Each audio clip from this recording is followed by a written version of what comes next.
Thank you for your interest in the Nebraska Thriving Index, the first economic and quality of life benchmarking tool for rural regions of Nebraska.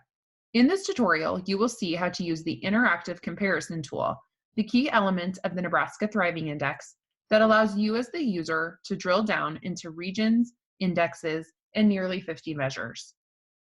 We begin at ruralfutures.nebraska.edu/NE Thriving Index. The application, seen here, starts with the North 81 region selected by default.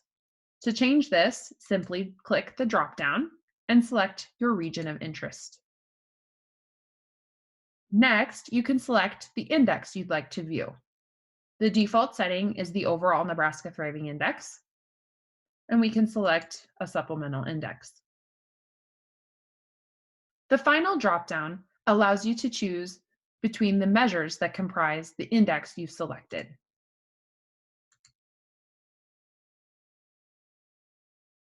There are two display options. The first is the default, which is this bar graph. The comparison regions are seen in bright green, and the Nebraska region is displayed in dark green.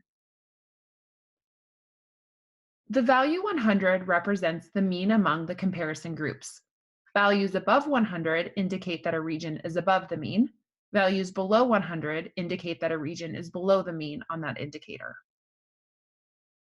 The definitions of the measure you've selected are also included here. The second display option is the maps display. This provides a nice way to view the comparison regions and the Nebraska region geographically. Other resources available include the full print report, the opportunity to provide insights and feedback to the research team, a summary of the Nebraska regions,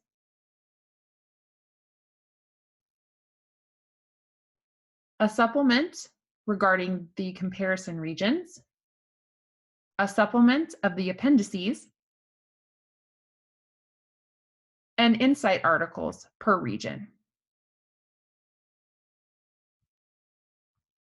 You can also see a timeline of deliverables for the project overall, media mentions, and the team involved in creating the Nebraska Thriving Index. Again, thank you for your interest in the Nebraska Thriving Index. We hope you feel empowered to make future-focused, data-driven decisions for your community, region, and our state.